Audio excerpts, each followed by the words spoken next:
What's such a boy following the reaction? And in today's video, we have Deion Sanders change Colorado forever, but at what cost by KTO. I ain't gonna lie, they lost a lot of people to the transfer portal. Colorado, it, I don't know, but every school lose players at the transfer portal. You know what I'm saying? Like people going for bigger checks, more money. Yeah, y'all still believe in Deion at Colorado? You think he could win them a natty? Like how Kurt Sick Natty did, and that rhymed. But I don't like how everybody when Kurt Cincinnati won this national championship. I mean, with Indiana, everybody started comparing him to Deion. Oh, he did what we expected Deion to do. Da-da-da-da. I see the darkness spreading. I see the end coming. You can't be dead. You can't be. I see death. Goodbye, Mr. Sanderson. I ain't gonna lie, KTO the GOAT of football YouTube, bro. He been doing this for years. I give it to him and Flimmo Raps. The same dude. The Deion Sanders Colorado experiment has now concluded 3 full seasons, and it's been chaotic. It's experienced everything from record-setting television numbers, to a Heisman Trophy winner, to locker room controversies with one player. But Travis deserved that Heisman. I'm sorry, my nigga. It's still a salty, genty fans, like. But I do think with Colorado, they do got some good on their hands with Juju Lewis, their 5-star quarterback. I think he's gonna be good. They just got to give him the keys. You know what I'm saying? They kept switching the quarterbacks out and benching one, and they ain't stick with a quarterback the whole season. What his name? Salter? He was too inconsistent. That was the name, right? He was too inconsistent, bro. He had good games and then he had trash games, and they would bench him. Salter? That's his name?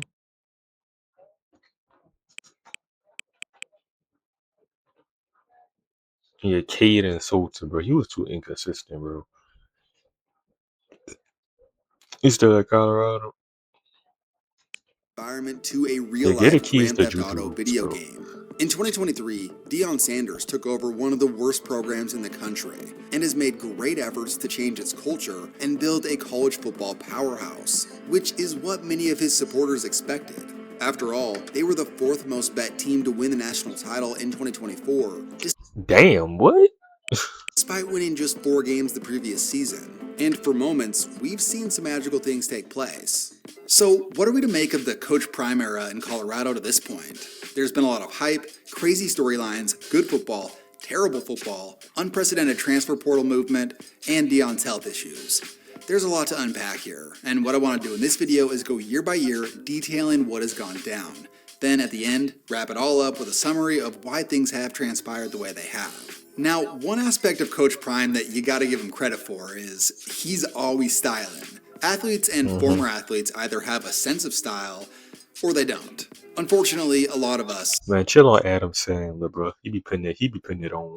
including He be me, fall into PTO. this lack of style category, and I'm usually dressed not so impressively, much to the dismay of my wife. This a sponsorship, bro. This ad 5. Luckily, that's where today's video sponsor, Viore, comes in clutch. Look at that nigga. I remember you, Viore's got you covered. Boy. Put with a coastal theme, Viore is soft and comfortable. It also looks great. Going along with the coastal Boy, yo theme, Slim Viore has Shady looking at it. Yo player build. made it easy for me. Comfort is my number one. Look at that long ass neck boy. Look at this man player build, son. That boy look like an alien. Everything from this Stupid ass. coastal theme, Viore has really nailed the versatility of clothing that gives you everything. That nigga with his hands in his pocket mean that's the smirk.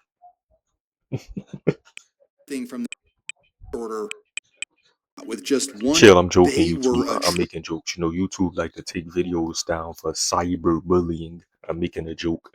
atrocious. Let's start with the shout out to Viore football prior to Deion's arrival. They were atrocious.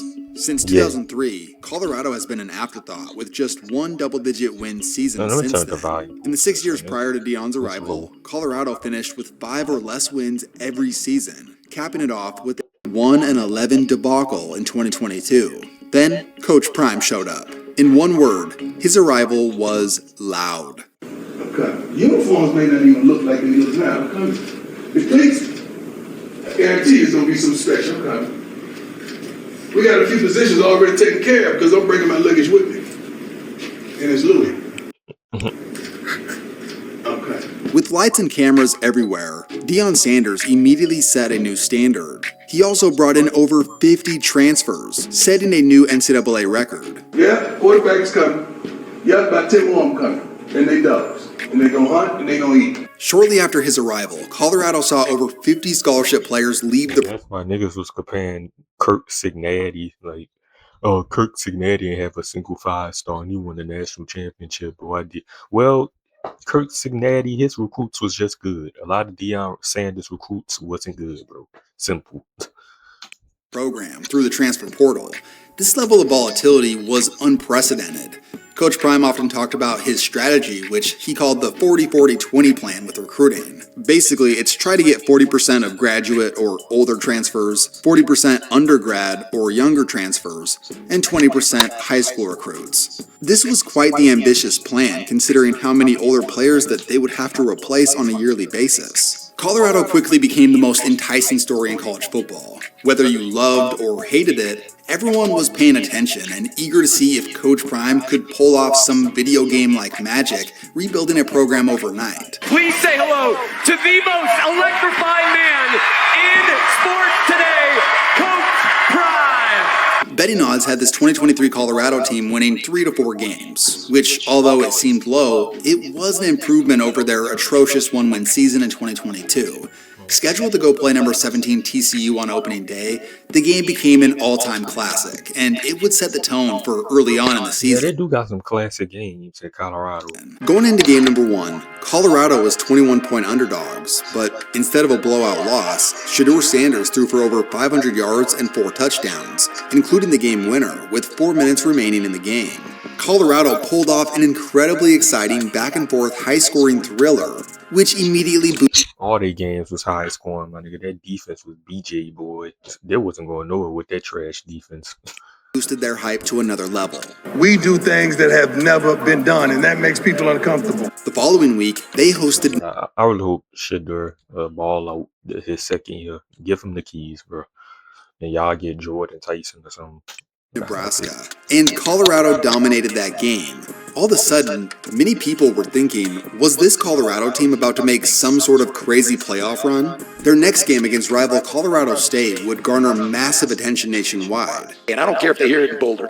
I told them I took my hat off and I took my glasses off, and I said, when I talk to grown-ups, I take my hat and my glasses off. That's what my mother taught me. Try to get out here and be the best coach I can be, and I look up and I read some bull junk that Deion said about us. It was a game that nobody was talking about in 2022.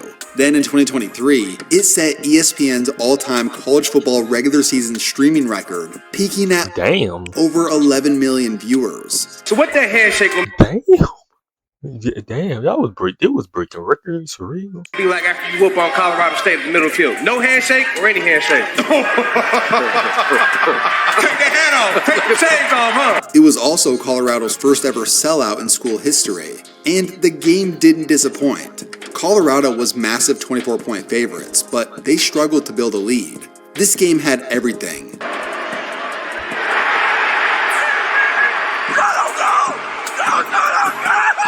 It had celebrities on the sidelines. It was chippy, got controversial at times, and just when it seemed like Colorado was going to lose, they somehow pulled off an improbable touchdown drive to send it to overtime, and they went on to win in double OT. The hype went through Like, look at all these high scoring games, bro. Y'all thought they was gonna win the natty game. All these high scoring games. That show you the defense was trash, bro. the stratosphere for Scoring 40 and giving it for the, oh yeah, this was the blowout. Yeah, this was the reality check right here. Colorado's following game versus Oregon. It became the most watched Pac-12 game since 2006, and its peak viewership of 12.6 Damn. These niggas was putting up NFL numbers with the stream and with the views.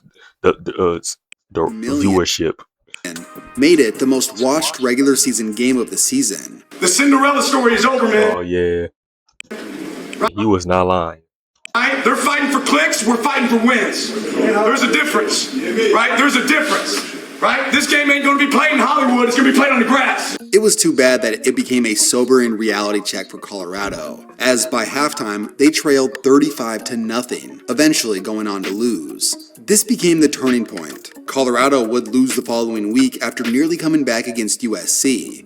Then after defeating Arizona State, their biggest gut punch of the season came against Stanford. Colorado built a commanding 29-0 lead at halftime. Then, they proceeded to give up that lead and lose in double overtime. It all started when we gave up on the 97-yard touchdown, which was flat out ridiculous. That's when it all started. That's when all the foolishness, all the complacency, all the mess started. This felt like the wheels had come off the tracks. They would lose to UCLA, then Oregon State, then Arizona, then they got blown out by Washington State, and finally they lost I got your confidence killed after this. to Utah to give them a final record of 4-8. Imagining them only winning one more game after starting 3-0 almost seemed impossible, but that's just what happened.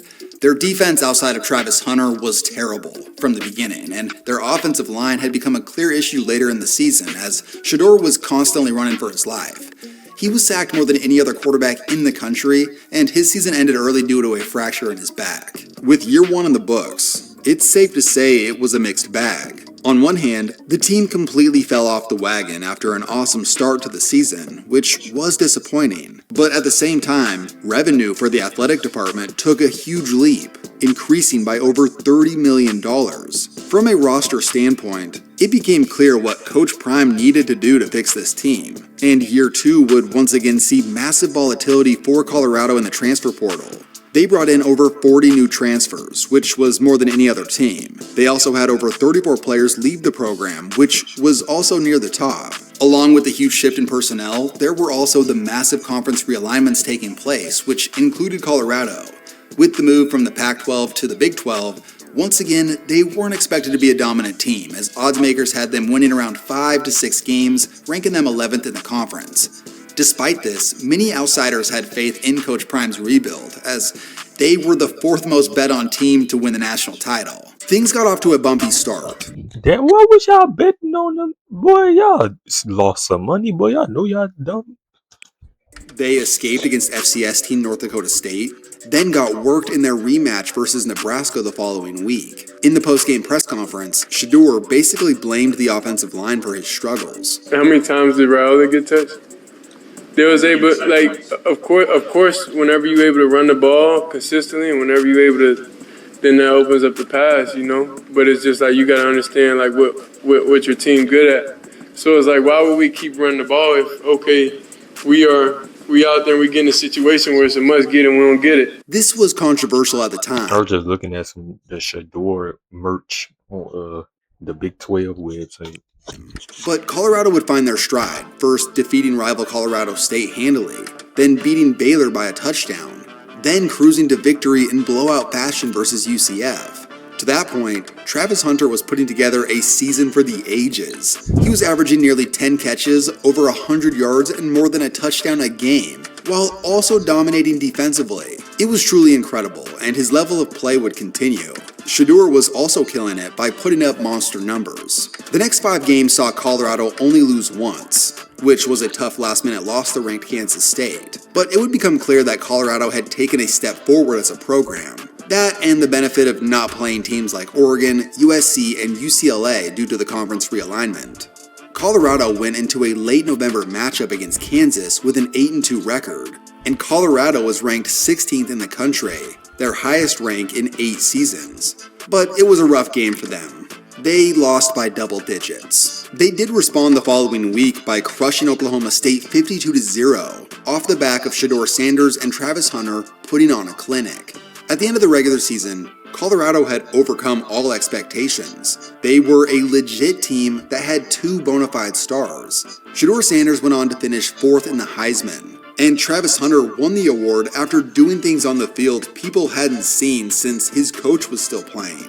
They went on to get blown out in the Alamo Bowl versus BYU, which was a tough ending to the season. But still, so much had gone right in 2024. with 2 potential top 5 picks, making a bowl game, and finishing with 9 wins. This was the peak of Coach Prime's Colorado to this point. 2025 began with quite a bit of uncertainty for Colorado.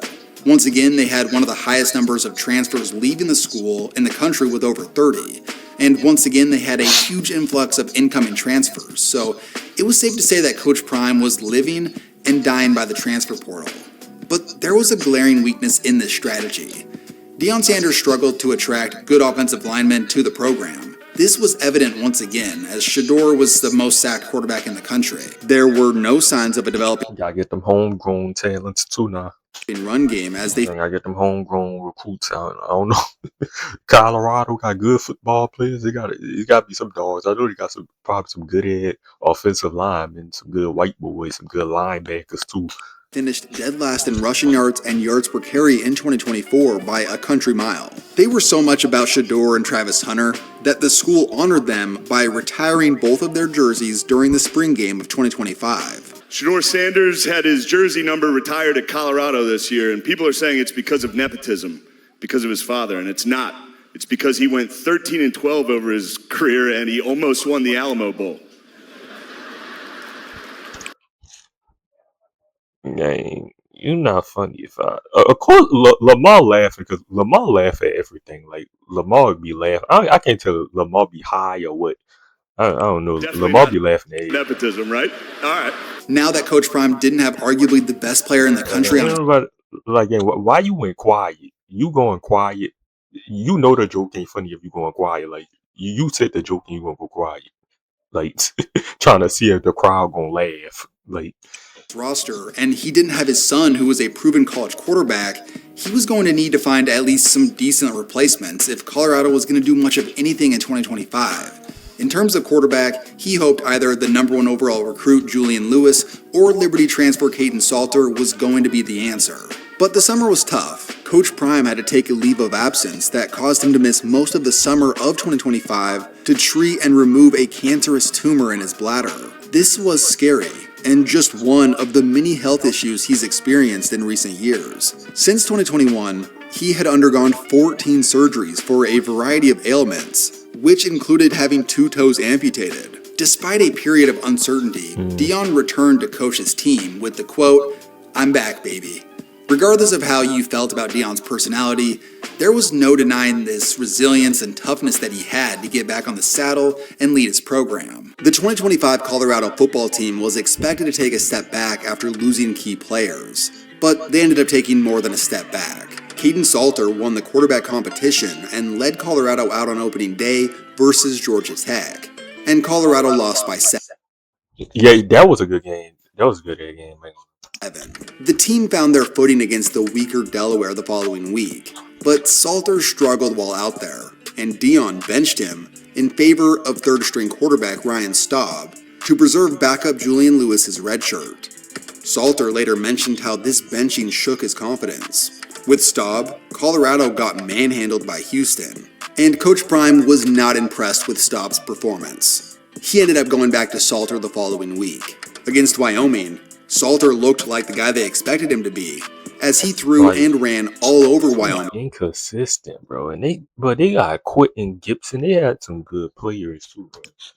To a commanding victory. The following week was their toughest test of the season to that point, playing number 25 BYU. And Colorado, despite struggling offensively, held a lead most of the game, but they fell behind in the fourth, and Salter struggled late in the game as they went on to lose. Their next game saw a similar fate. Salter struggled with multiple turnovers, and TCU pulled away late in the fourth. The high point of their season came against ranked Iowa State the following week, when the team battled to pull upset Iowa State, off an impressive victory. It was a well-rounded team effort. However, the following week was a humiliation ritual. Utah jumped out to a 43-0 lead at halftime. It was like watching Georgia play Savannah State. Salter was benched once again after an abysmal performance. Utah ended up having 587 yards. Salter, go get your CDLs, like our Jack Boy said. Told Jack Boy to go get your CDLs, bro. Compared to Colorado's 140. Deion himself had this to say. This is bad. It's probably the worst beating I've ever had Except for when my mama whooped me. Colorado would get blown out the following week, then proceeded to lose their final 3 games to finish with a record of 3-9. By the midpoint of 2025, nobody was talking about Colorado anymore. They were a bad team that didn't have much going for them. There was some drama early on to talk about with the quarterbacks, but by midseason, nobody cared on the national scale. They finished with the second worst offense in the Big 12 and the worst defense in the conference. The team performed a lot like Deion's first season if you take away Travis Hunter and Shedeur Sanders and replace them with average to below average level college players. Here's some potential reasons as to why things have gone poorly outside of 2024. Number 1 is a lack of roster balance, specifically a weak offensive line that hasn't gotten any better since Deion's arrival.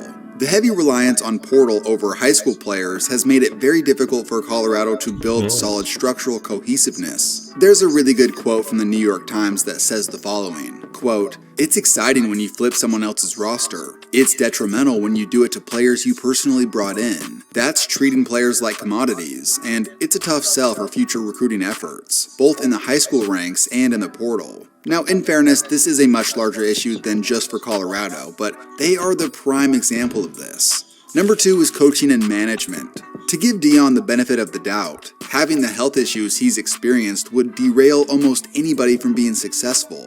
Also, from a game planning and management perspective, Deion would be the first to tell you they've struggled in this department. Their complete misuse of timeouts were a reoccurring issue that was talked about after games. And from Yeah, I guess that one of them games he ain't use a timeout or something. His time a management. coaching staff perspective, there isn't much reason to have faith in it. The coordinators have been bad. Players don't develop. It's a mess. And number 3 is cultural issues. I'm just going to go over 4 quotes from a Sports Illustrated article. It's like a real life Grand Theft Auto video game. What? One former player said there are many distractions with fights, guns, and money floating around. What? The environment is unlike. Who said that? Him? Who was this? Back in 2024. Quote, "It's a real-life Grand Theft Auto video game," one former player said. Yeah, I did see that clip though of a fight. This was like a couple days ago, actually, a couple weeks ago.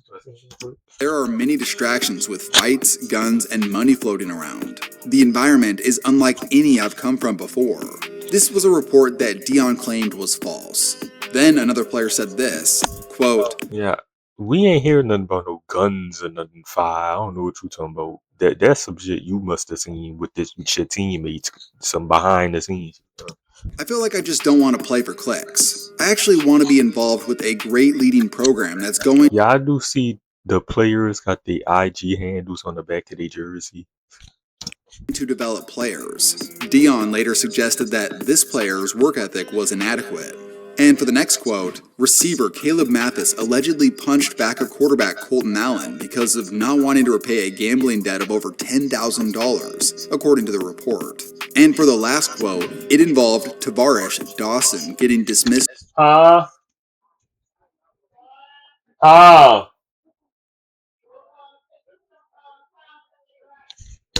from the team after an incident with Coach Prime. Quote, "The former So force what does that have to do with Prime? This sound like stuff between players though. Like y'all trying to put this out on Deion. Some I don't want to play for a school that's about clicks. Like star receiver described an incident back in January that resulted in Coach Prime going off on him. He informed CU's coaches of his intentions to head home to Florida for his daughter's first birthday. When he had flight delays and was hours late returning to practice, the tone with Sanders and others changed. Coach Prime started talking about how I let down the program, especially Shedeur, by coming back late. He told me he was going to take away my playing time, and was upset. I spoke up for myself. Coach Prime told us to be responsible and take care of our family. That's what I was doing. I told him it was nonsense that I was being punished for being present for my daughter, but Shiloh and Shedeur could miss a week for a fashion show. Prime lost it and started cussing me out and told me to pack my stuff in front of my teammates. At the end of the day, every college football program has drama going on. I feel like I just like culture. I feel like I just don't want to play for clicks. Like gang. Oh, okay. Well, go somewhere else then. Like y'all grown men, gang. Like You're dealing with damn near 100 young men trained to be as aggressive like okay. Bro, Shiloh and Shadur, that's his sons. Of course, he gonna have like a favoritism game. Like you a man, bro. Work hard, gang, and suck it up, gang. As possible, with a ton of money on the line. It just feels like everything's amplified with the type of culture that Deion encourages, with all the flash and Like you stood up for yourself, you speaked up for yourself. Not good. Let it go. Like you ain't even have to say that. Like cameras around, along with giving the superstar treatment to certain expose players, that. which Like included in the past his sons and Travis Hunter.